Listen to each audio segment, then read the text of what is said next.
तो number of moles हमारे पास 8 आ गए हैं, ठीक है। और मोलर मास हम लोगों ने अभी कैलकुलेट किया है, तो वो कितना है 253 ग्राम पर मोल। तो इन दोनों को अगर आप मल्टीप्लाई कर देते हो तो आपके पास मास इन ग्राम आ जाएगा। अस्सलाम वालेकुम dear student, welcome to I am chemist. और आज की जो वीडियो है that is about chemistry HSSC part 1, ठीक है। इसके न्यूमेरिकल्स जो हैं इनको हम देखते हैं। आपकी डिमांड है कि जो न्यूमेरिकल प्रॉब्लम्स हैं उनकी सॉल्यूशंस बता दें। तो let's begin. The first numerical is the liquid CHBr3 has a density of 2.89 gram per centimeter cube. What volume of this liquid should be measured to contain a total of 4.8 multiplied by 10 raised to the power 24 molecules of CHBr3? Molecular weight of carbon is 12, hydrogen is 1 और bromine is 80. अब इसमें जो CHBr3 है इसका नाम क्या है, ट्राइब्रोमोमीथेन। इसकी आपको डेंसिटी गिवन है 2.89 ग्राम पर सेंटीमीटर क्यूब। और अगर हम देखते हैं तो इस पर नंबर ऑफ मॉलिक्यूल्स भी गिवन है। मॉलिक्यूल्स हमें गिवन है 4.8 multiply by 10 raise to the power 24। और हमने इसमें से फाइंड आउट क्या करना है, वॉल्यूम को। तो हम लिखेंगे वॉल्यूम इज दिस, ठीक है। वॉल्यूम हम लोगों ने फाइंड आउट करना है, या वॉल्यूम को हम x लिख देते हैं। सो इसको करने के तरीके ये है कि सबसे पहले आपने निकालना है molar mass of this CHBr3। तो मोलर मास निकालने का तरीका बहुत आसान है। हमें पता है कि कार्बन जो है उसका एटॉमिक मास 12 है, हाइड्रोजन का एटॉमिक मास 1 है, और ब्रोमीन का इन्होंने आपको दिया है 80। लेकिन ब्रोमीन कितने टाइम्स है, 3 टाइम्स, तो हम इसको 3 के साथ मल्टीप्लाई कर देते हैं। इन सब को अगर आप ऐड और मल्टीप्लाई करते हैं तो आपके पास आंसर आता है 253 gram per mole. Now this is the molar mass of CHBr3 tribromomethane. अब नेक्स्ट जो स्टेप है वो हमें पता है कि अगर हमारे पास 1 मोल कोई भी सब्सटेंस है तो उसके अंदर मॉलिक्यूल्स कितने होते हैं, that is equal to Avogadro number. और एवोगाड्रो नंबर कितने हैं, नंबर जो है that is equal to 6.022 multiply by 10 raise to the power 23 number of molecules. अब यहाँ पे मॉलिक्यूल्स हमें गिवन है, ठीक है। तो इससे हम लोग जो है तो नंबर ऑफ़ मोल्स निकाल सकते हैं। तो नंबर ऑफ़ मोल्स निकालने के लिए हम कहते हैं ना कि अगर हमारे पास 6.022 multiply by 10 raise to the power 23 molecules होंगे तो वो इक्वल होते हैं 1 मोल ऑफ सब्सटेंस के। ये 1 मोल ऑफ सब्सटेंस के अंदर इतने नंबर ऑफ़ मॉलिक्यूल्स होते हैं। तो अगर हमारे पास नंबर ऑफ़ मॉलिक्यूल्स गिवन है 4.8 multiply by 10 raise to the power 24, this is 24। तो अब ये कितने मोल्स की इक्वल होंगे, तो हम इसको क्रॉस मल्टीप्लाई कर देते हैं। हम इसको लिखते हैं x multiply by 6.022 multiply by 10 raise to the power 23, ये 1, और इसको आप मल्टीप्लाई करेंगे तो आपके पास आंसर आ जाएगा 4.8 multiply by 10 raise to the power 24। अब ये यहाँ पे वैल्यू मल्टीप्लाई दूसरी साइड पे जाके क्या हो जाएगी, डिवाइड। तो हमारे पास आंसर आ जाएगा 4.8 multiply by 10 raise to the power 24। इसको हमने डिवाइड कर देना है किस पे, 6.022 multiply by 10 raise to the power 23। इनको अगर आप कैलकुलेशन करते हैं कैलकुलेटर से तो आपके पास आंसर आ जाएगा 8। Now 8 are the number of moles. अब नंबर ऑफ़ मोल्स को यूज़ करके आप मास निकाल सकते हैं। तो हमारे पास फार्मूला क्या है, number of moles is equal to mass divide by molar mass. हमें मास चाहिए, नंबर ऑफ़ मोल्स भी गिवन है, मोलर मास भी है। तो इस फार्मूले को हम रीअरेंज कर लेते हैं। हम लिखेंगे number of moles multiply by molar मास। तो नंबर ऑफ़ मोल्स हमारे पास 8 आ गए हैं, ठीक है। और मोलर मास हम लोगों ने अभी कैलकुलेट किया है, तो वो कितना है 253 ग्राम पर मोल। तो इन दोनों को अगर आप मल्टीप्लाई कर देते हो तो आपके पास मास इन ग्राम आ जाएगा 2024 ग्राम। ये आपके पास मास आ गया है। अब मैथ्स को यूज़ करके आप डेंसिटी के फार्मूले में इसको ऐड कर सकते हैं। Density is equal to mass per unit volume. हमें वॉल्यूम चाहिए, ठीक है, हमसे वॉल्यूम मांग रहा है, तो volume is equal to mass by density. अब मैस हमारे पास आ गया 2024 ग्राम। डेंसिटी हमारे पास ऑलरेडी गिवन है क्वेश्चन के अंदर, और उसकी वैल्यू जो है दैट इज़ 2.89 ग्राम पर सेंटीमीटर क्यूब। इस ग्राम ग्राम को कैंसिल कर दें, सेंटीमीटर क्यूब ऊपर चला जाएगा। इस 2024 को 2.89 के ऊपर डिवाइड कर दें तो आपके पास यहाँ से वॉल्यूम आ जाएगा। तो वॉल्यूम की वैल्यू जो हमारे पास आ रही है दैट इज़ 700 सेंटीमीटर क्यूब, ठीक है। तो यहाँ तक आप कर लें तो भी ठीक है, और अगर आप इसको लिख लेते हैं 0.7 डेसीमीटर क्यूब तब भी ठीक है। लेकिन ये वाला ज़्यादा वैलिड है क्योंकि आपके पास जो, अगर आप देखें क्वेश्चन, तो वो किस में गिवन है, डेंसिटी सेंटीमीटर क्यूब के अंदर। तो राइट ऑप्शन जो मतलब हमारे पास यहाँ पे है, तो वो है आपके पास volume is equal to 700 centimetre cube. तो इस तरह हमारा जो पहला न्यूमेरिकल है ये हम लोगों ने सॉल्व कर लिए है। अब नेक्स्ट जो न्यूमेरिकल है उसकी तरफ बढ़ते हैं। ये जो पार्ट नंबर 12 है, calculate the pH of a buffer when molar concentration of ammonium hydroxide and ammonium chloride are 1 molar and 0.1 molar respectively. pKb जो है that is given for ammonium hydroxide 4.75। अब देखें यहाँ पे आपने pH कैलकुलेट करना है। एमोनियम हाइड्रोक्साइड की जो कंसनट्रेशन है वो 1 मोलर है, ठीक है, इट इज़ अ बेस, और इसी का सॉल्ट जो है उसकी कंसनट्रेशन 0.1 मोलर है। इन वैल्यूज़ को यूज़ करके आपने pH जो है कैलकुलेट करना है। हम यहाँ पे ब्लैंक शीट की तरफ आते हैं और यहाँ पे इसको करने की कोशिश करते हैं। तो वैल्यू हमारे पास गिवन है, एमोनियम हाइड्रोक्साइड जो है विच इज़ अ बेस, इसकी कंसंट्रेशन हमारे पास गिवन है 1 मोलर, और ammonium chloride which is a salt, इसकी वैल्यू हमारे पास गिवन है 0.1 मोलर। और जो pKb वैल्यू गिवन है हमारे पास एमोनियम हाइड्रोक्साइड की क्वेश्चन के अंदर, वो है 4.75। आपने क्या करना है, you have to calculate the pH of this buffer solution. देखें आपके पास ये बेस है, इसका सॉल्ट है, इन दोनों को मिक्स करेंगे तो बफर सोल्यूशन बनेगा। एनीवेज pH फाइंड आउट करना है, तो हमारे पास एक इक्वेशन है, Henderson equation, POH is equal to pKb plus log of concentration of salt divided by concentration of base। तो POH is equal to pKb आपके पास गिवन है एमोनियम हाइड्रोक्साइड की 4.75। यहाँ पे जो सॉल्ट है, सॉल्ट कौन से वाला है, एमोनियम क्लोराइड, तो इसकी वैल्यू हमारे पास गिवन है 0.1 मोलर, और जो बेस है उसकी वैल्यू हमारे पास 1 मोलर गिवन है, ठीक है। तो आपने क्या करना है, कैलकुलेटर लेना है, इन सब को कैलकुलेट कर दें तो आप देखेंगे कि यहाँ से 4.75 आता है, यहाँ से आपके पास आंसर आता है -1। तो plus into minus simple mathematics है, तो इसका मतलब है कि आपने 4.75 -1 कर देना है, इसमें -1 को आपने सब्ट्रैक्ट करना है, तो यहाँ से आपके पास वैल्यू आएगी 3.75। Now this is the POH, लेकिन आपसे क्या मांग रहा है, pH मांग रहा है। तो we have an equation which is pH plus POH is equal to 14। So pH is equal to 14 minus POH, ये अपोजिट साइड पे चला जाएगा तो साइन इसका नेगेटिव हो जाएगा। pH is equal to 14 minus POH की वैल्यू यहाँ पे आ गई हमारे पास 3.75। तो अगर हम इनको सब्ट्रैक्ट करते हैं तो हमारे पास आंसर क्या आ जाएगा, 10.25। Now this is the pH of this buffer solution.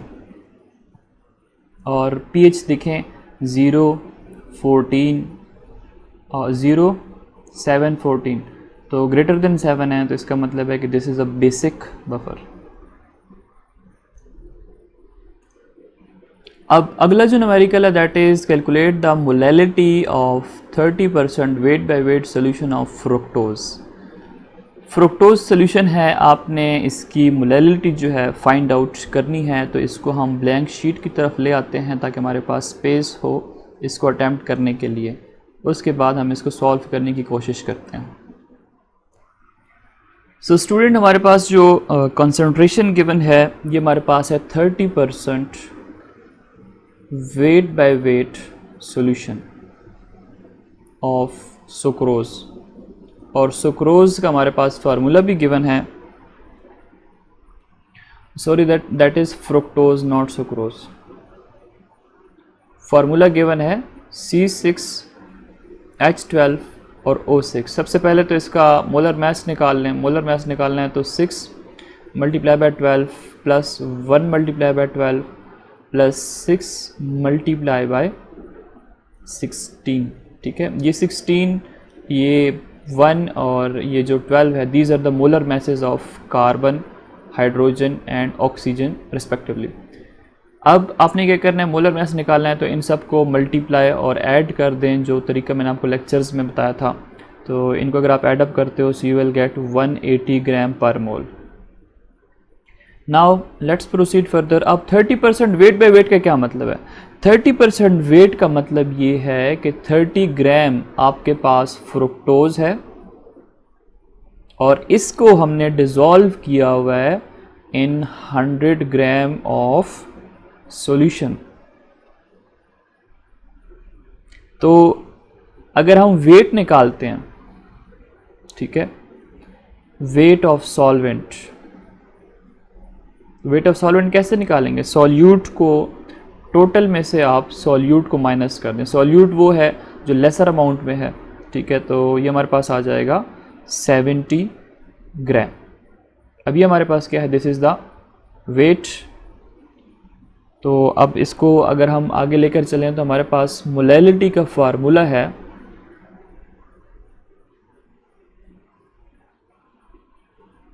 mass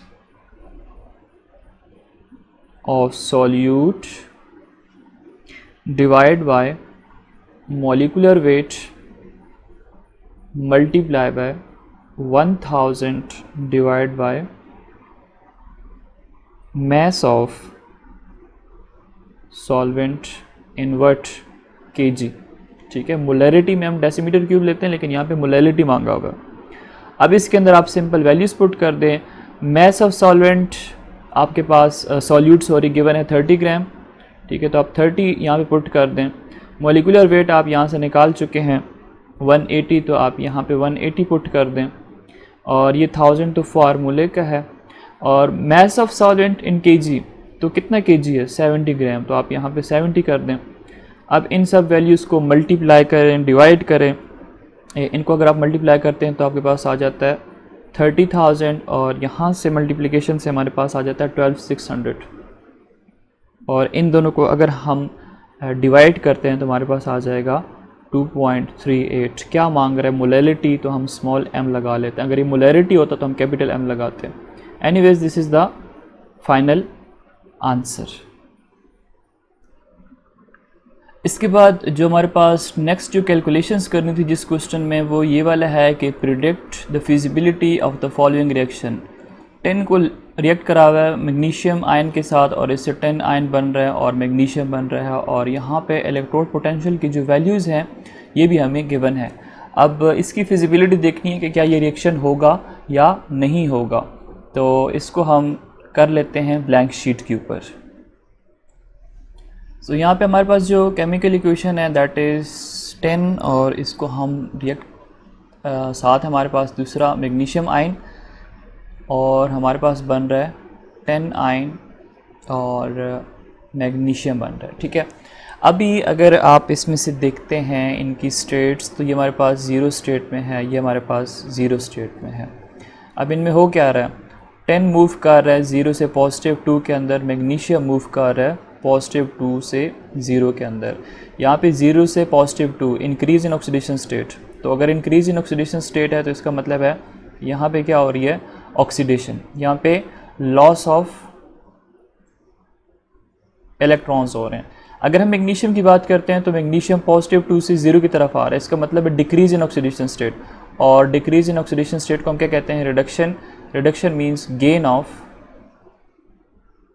electrons. अब इलेक्ट्रोड पोटेंशियल की वैल्यूज़ की अगर हम बात करते हैं जो हमें गिवन है, तो electrode potential of tin is equal to -0.14 volt, और इलेक्ट्रोड पोटेंशियल ऑफ मैग्नीशियम जो गिवन है दैट इज़ -2.38 वोल्ट। अब अगर हम देखें तो 10 के ऊपर क्या हो रही है ऑक्सीडेशन, तो हम लिख सकते हैं इसको ऐसे 10 is equal to 10 positive 2 plus 2 electron. 2 electrons जो हैं वो यहाँ से रिमूव कर रहे हैं, लॉस कर रहे हैं, तो this is oxidation half reaction.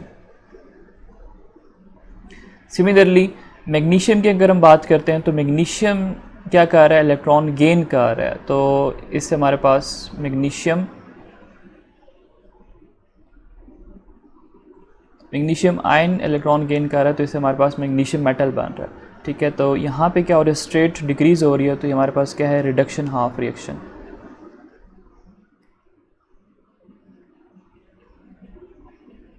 Oxidation कहाँ पे होती है, ऑक्सीडेशन होती है एनोड के ऊपर। रिडक्शन कहाँ पे होती है, रिडक्शन होती है कैथोड के ऊपर। तो ये हमारे पास एनोड के लिए रिएक्शन है और ये हमारे पास कैथोड के लिए रिएक्शन आ गया।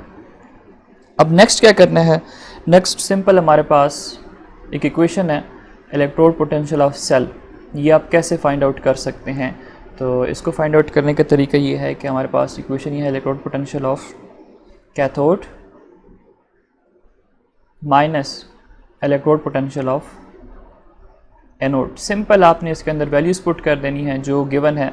कैथोड के लिए वैल्यूज़ क्या गिवन है, दैट इज़ -2.38 वोल्ट माइनस यहाँ पे 10 के लिए वैल्यू क्या गिवन है, 10 एनोड ऐड कर रहा है, तो ये वैल्यू हमारे पास ये आ जाएगी एनोड की 0.14 वोल्ट। अब कैलकुलेटर उठाएं, इनको कैलकुलेट करें तो आपके पास आंसर आ जाएगा -2.24। अब अगर आप देखें तो electrode potential of cell is negative. अगर ये होती पॉजिटिव तो ये फिजिबल होता, लेकिन अब यहाँ पे हमारे पास वैल्यू क्या आ गई है, नेगेटिव आ गई है, तो इसका मतलब है कि this reaction is not feasible, ये रिएक्शन नहीं होगा।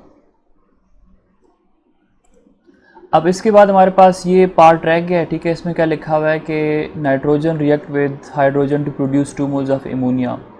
Kc की वैल्यू गिवन है, टेम्परेचर 500 डिग्री सेंटीग्रेड है, predict the direction in which the system will shift to attain equilibrium when concentration of hydrogen nitrogen and this.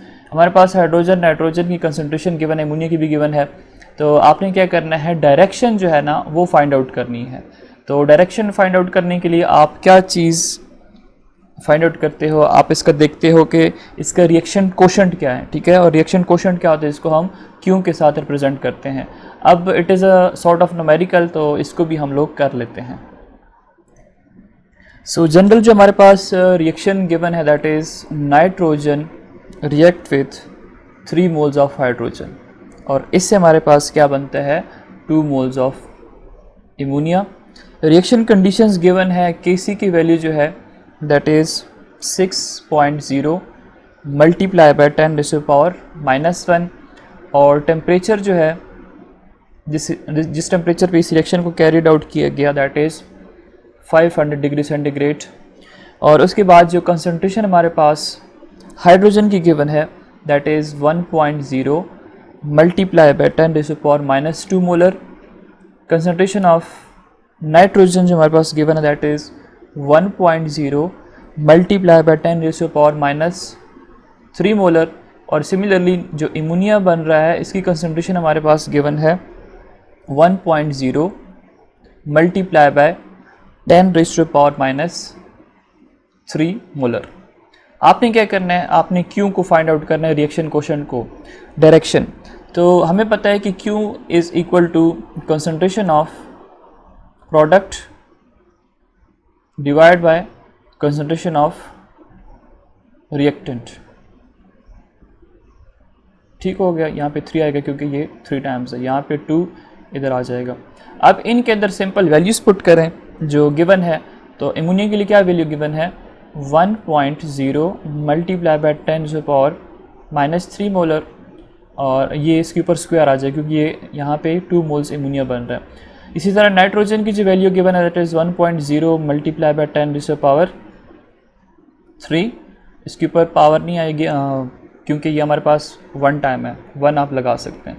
इसी तरह hydrogen जो है उसकी कंसनट्रेशन गिवन है 1.0 मल्टीप्लाई बाय 10⁻² मोलर, इसके ऊपर स्क्वायर आ जाएगा, क्यूब आएगा बल्कि 3 टाइम्स क्या है हमारे पास हाइड्रोजन के 3 मोल्स हाइड्रोजन गिवन है रादर।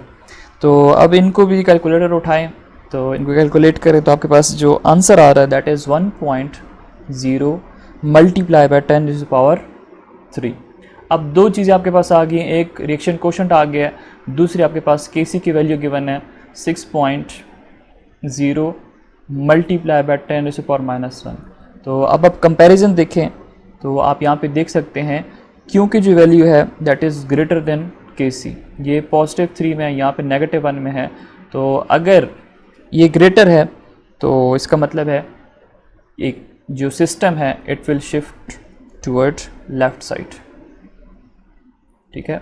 राइट से हमारे पास क्या होगा, लेफ़्ट की तरफ मूव कर जाएगा। This is the right side और ये हमारे पास लेफ़्ट साइड है, इसका मतलब है ज़्यादा से ज़्यादा एमोनिया की फॉर्मेशन होगी, और जो इक्विलिब्रियम है वो भी हमारे पास लेफ़्ट साइड पे ही मूव करेगा।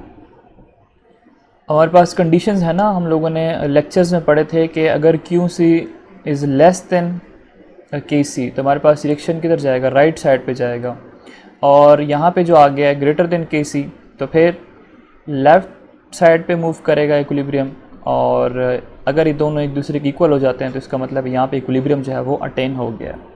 सो स्टूडेंट्स ये तो था आज का पेपर जो MCQ जो आपके पास न्यूमेरिकल्स आए थे। MCQs ऑलरेडी मैं आपके साथ डिटेल में डिस्कस कर चुका हूँ। इसके अलावा अगर कोई सवाल रह जाता है, अच्छा ये सवाल जो है इसको आपने कैसे करना था, N+L रूल, एक ये जो है 3D और 4S, तो इसको करने का तरीका जो है वो आसान है, 3D और 4S, N+L रूल आपने अप्लाई करना है और एनर्जी आपने इनकी बतानी थी। तो हमारे पास वैल्यूज़ हैं 0, 1, 2, 3, S, P, D, F azimuthal quantum number. ये N क्या बता रहा है, 3 बता रहा है कि ये हमारे पास क्या है, शेल नंबर, तो ये हो जाएगा 3। L की जगह पे D के लिए क्या वैल्यू आ रही है 2, तो हम लिखेंगे 2, तो इसकी एनर्जी 5 आ जाएगी। 4S के लिए N की वैल्यू 4 है और S की वैल्यू 0 है, तो यहाँ पे आपके पास क्या है 4 + 0 4 आ जाएगा। इसकी एनर्जी ज़्यादा है, इसकी एनर्जी हमारे पास कम है। और इसके बाद नेक्स्ट जो पार्ट है इसका वो था 6P और 4S।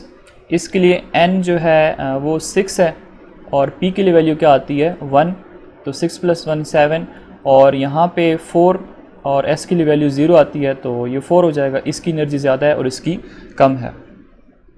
नेक्स्ट जो पार्ट था वो यहाँ पे कर लेते हैं, जगह कम है तो हम यहाँ पे करते हैं इसको 2P और 3S। तो 2 और P के लिए वैल्यू क्या आती है, P के लिए वैल्यू आती है 1, तो 2 + 1 3, और 3S के लिए 3, S के लिए वैल्यू हमारे पास यहाँ से 0 आ रही है। आई होप सो आपको समझ आ रही होगी। तो 3, तो इनकी एनर्जी क्या है, दोनों की एनर्जी सेम है। सो स्टूडेंट लेक्चर को यहाँ पे एंड कर देते हैं। इसके अलावा अगर आपका कोई भी सवाल है जो आपको समझ नहीं आ रही है तो आप बता दीजिएगा, मैं उसको जल्द से जल्द अपलोड करूँगा, और बाकी जो पेपर का सोल्यूशन है वो इंशाल्लाह विद इन फ्यू डेज़ सारा के सारा पेपर मैं आपके साथ डिटेल में डिस्कस करूँगा। Thanks for watching and best luck for your next paper.